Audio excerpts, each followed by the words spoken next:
What is an action and state of being that's completely pure? What is an action and state of being that's completely pure? What is an action and state of being that's completely pure?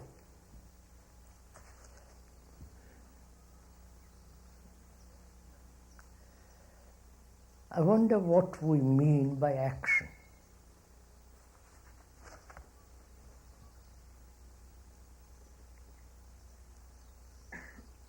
What does action mean to you?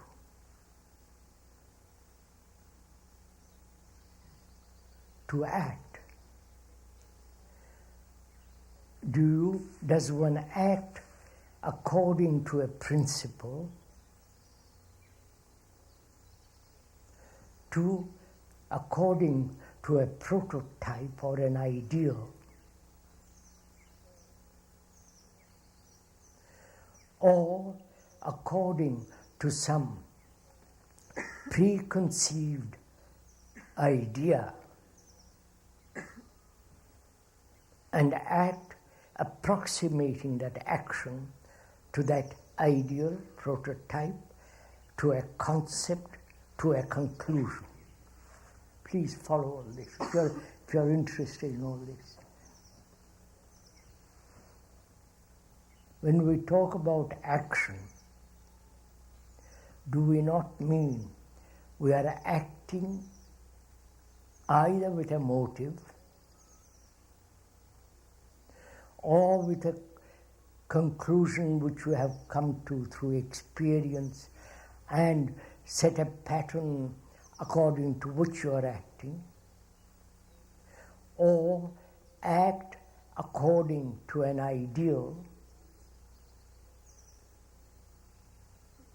a projected ideal? All ideals are always in the future.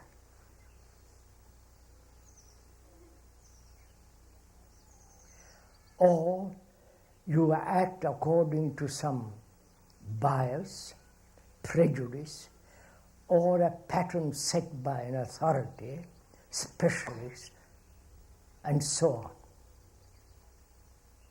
We generally act in that manner. And we are asking, is that action?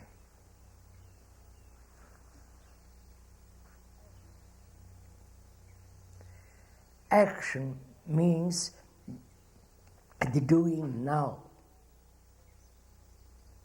not according to something that you have remembered or projected. Then you are acting according to a pattern which has been set by an authority, by your own experience and so on. Right? Are we clear on this matter? So there is action is always apparently an act according to something or other. I do something through habit, through my conditioning,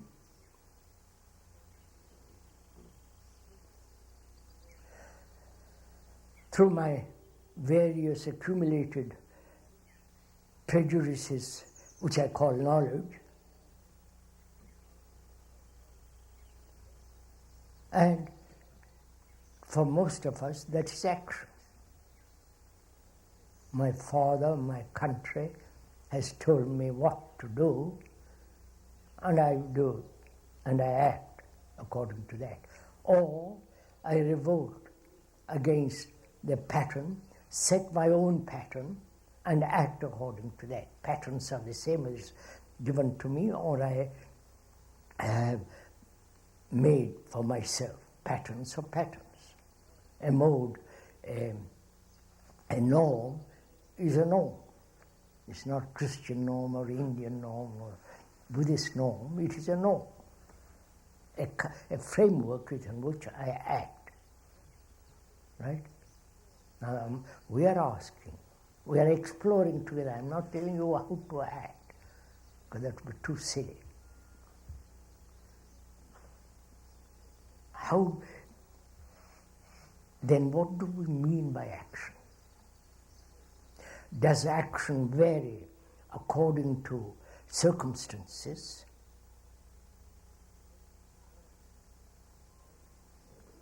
According to climate,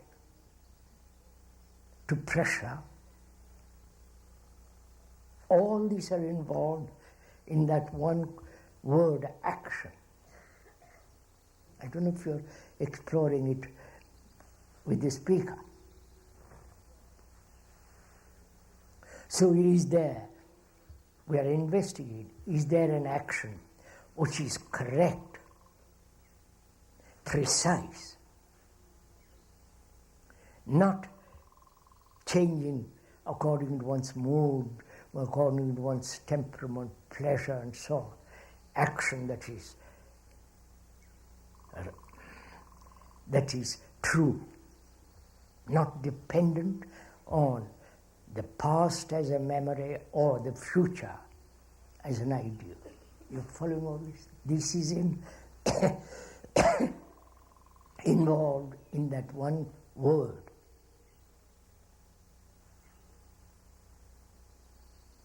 So we are asking, is there an action totally free from all conditioning? Conditioning is to have an ideal which then dictates or tries to impose upon what is. Right? I am greedy and I have an idea of not being greedy. And I try to act according to what should be, not what is. Or I have been so conditioned by commercialism, by television, greed is non-existent. I want to buy and I buy. They tell me to buy this or that and I buy. So, can we find out what is right behavior, which is action? What is right movement, which will not change according to various circumstances? That's really the problem, one of the problems in that question. You've understood my... one has exposed the full meaning of that word.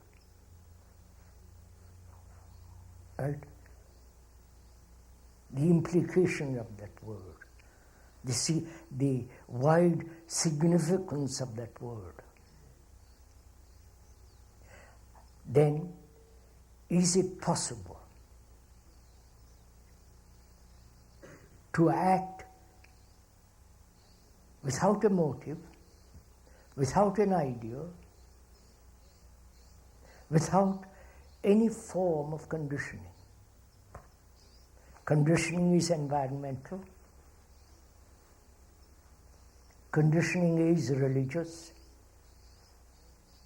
Conditioning is according to what one has read, educated, and so on. Conditioning. So the problem there is, can the mind, the brain, let's keep the word mind for the moment, can the mind be free from all conditioning so that it acts? That requires a great deal of attention. A great deal of watching. To be aware that one has ideals and is conforming our actions according to that. I am this, I should be that, which is called self-improvement. Lovely phrase. That is the self, which is selfishness, trying to improve itself. Which is becoming more selfish. So, is it possible to put away all this and see actually what is and act? You understand? This requires, I don't want to go more into this. Shall we go more into it?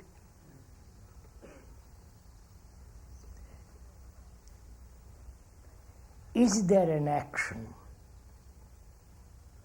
which is not born out of knowledge? Careful. There is a technological action, physical action, where I must have a great deal of knowledge if I'm to be a good engineer, a specialist in computers. I must have a great deal of knowledge about it. Or a good carpenter, good builder. Their knowledge is necessary. And if I act psychologically according to knowledge, I am accumulating knowledge and acting according to knowledge which is incomplete, therefore is always in conflict. Right?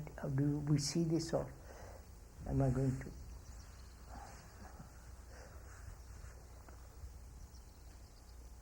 That which is incomplete must always be fragmentary in its action.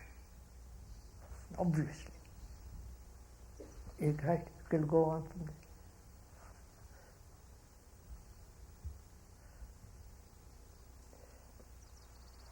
So is there an action? Please inquire with me. Don't accept, be a little skeptical about this. Is there an action, rationally skeptical? Is there an action which is not born of psychological memory?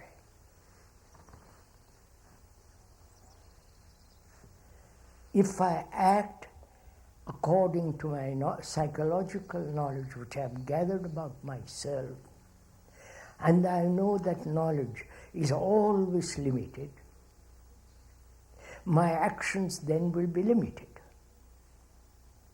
Right? And therefore, any limited action must invariably bring about its own contradiction. Right? So, my action must breed regret, pain, contradict that action the next day, and so on, so on. So is there an action that is free? Please just find out. Don't accept all this. Is there an action free from the past recollections, past memories, past accumulation of all psychological information which is knowledge, and that knowledge which is me,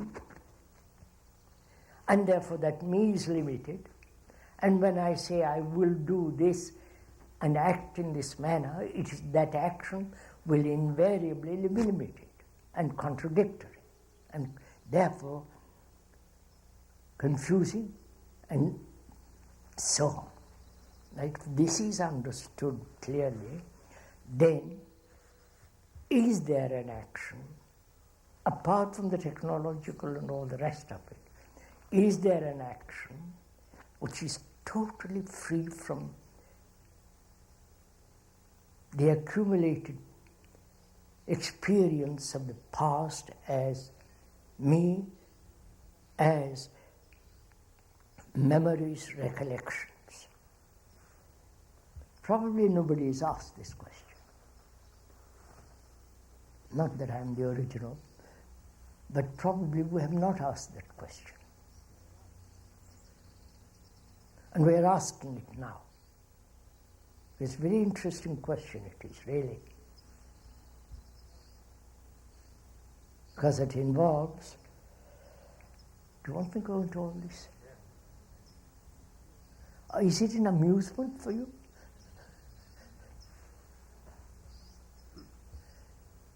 As I was saying, if you are interested, I'll go into. If you are interested in it, the brain is always accumulating, recording. Every experience is recorded. The accident or some happening is recorded. And according to that record, you act. Naturally. If I've had a motor accident, I'm very careful next time. There it's necessary. But I am asking, we're asking,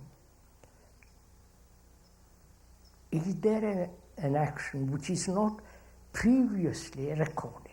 You understand? Right? You see, does it interest you, this?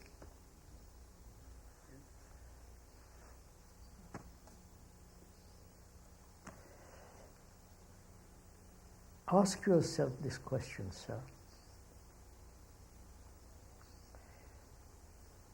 Our actions are based on past records. Like a gramophone, you play the disc over and over and over again. That's your record. The record and action according to that past noise. Now, is there an action which is not born out of psychological recording? You follow all this? How do you find out?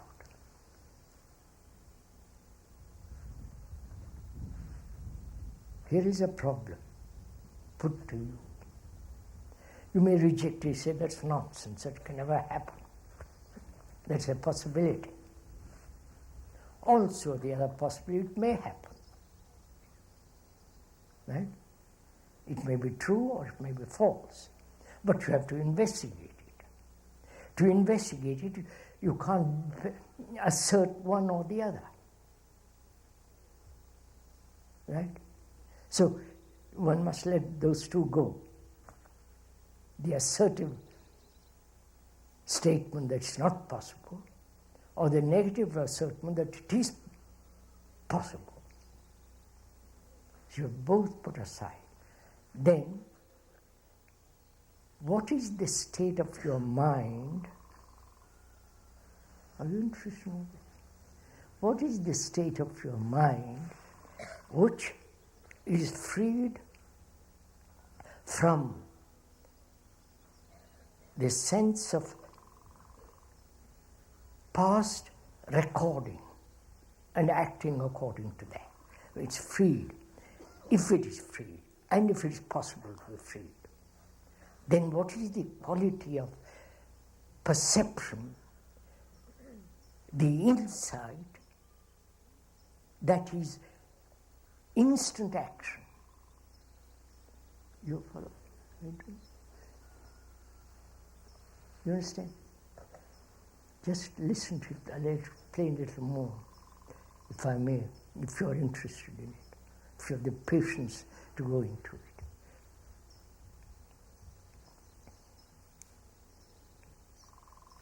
I'm walking along the mountain, and I suddenly come to a precipice. The action there is instantaneous. The action is brought about by self-preservation, which is intelligence. Right? Self-preservation is natural bodily response which says, guard yourself. There, it is also cultivated. It has been the experience of mankind not to fall over a precipice. That past, continuous, self-preservative motive is recorded, unconsciously or consciously. And the response there is a natural intelligence. Now, similarly, we have recorded psychological preservation. Are you following me? That is, what am I if I have no memory? If there is no recording? I'm nobody. So, the fear of being nobody and the knowledge of that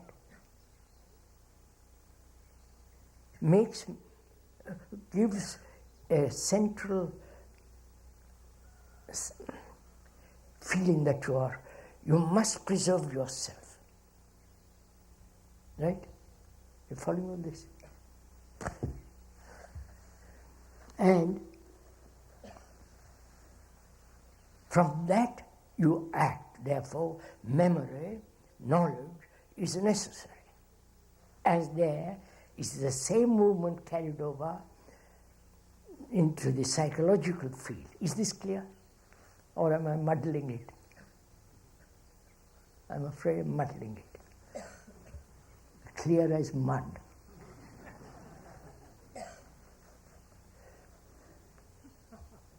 Now I want to find out, I'm serious in this matter,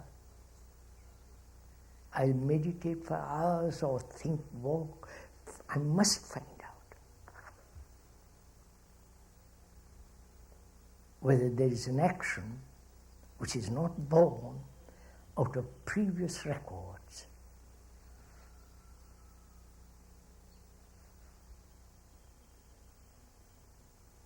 If that is your intense demand, that's what you want to find out, then one has to watch very carefully any recording taking place. And a recording will not take place when there is complete attention.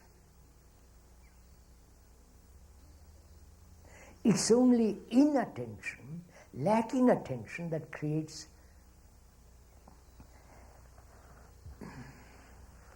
what was I going to say?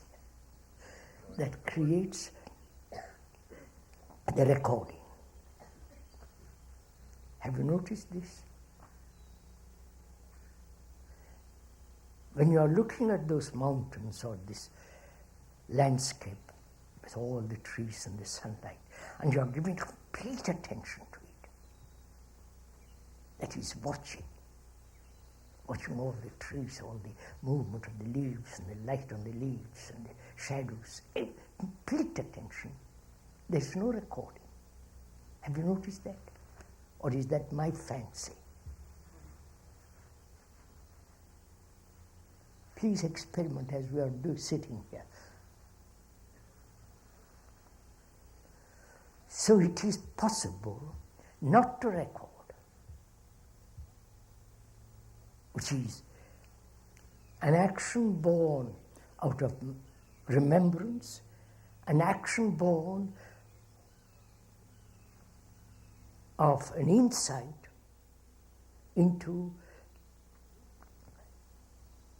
an insight, and from that insight there is action. I'll take one example. I hope that will help. I don't like taking examples, but I will go into it.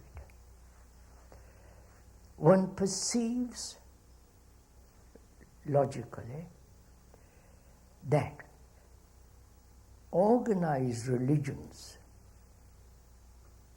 all over the world, with their beliefs, with their dogmas, with their rituals, with their superstitions, with their particular form of worship, and so on, so on, so on, is just born out of fear, born out of propaganda, born out of the threat of society.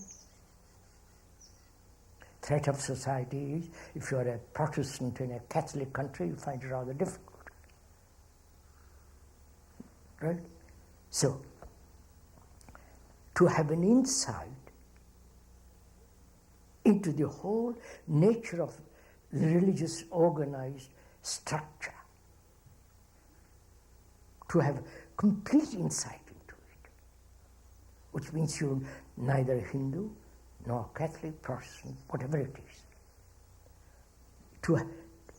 You see the content of that structure instantly, and that perception of immediate perception frees you from all organizing of religious constructive organization, isn't it? Right? That no so-called spiritual structure, spiritual authority will ever free man from sorrow. To have an insight into it means that you don't belong to anything. There's immediate freedom from all that. As when you come to a precipice, there's instant action. You're getting all this. Are we meeting each other somewhat? It can't be somewhat. Either it must be entirely understood.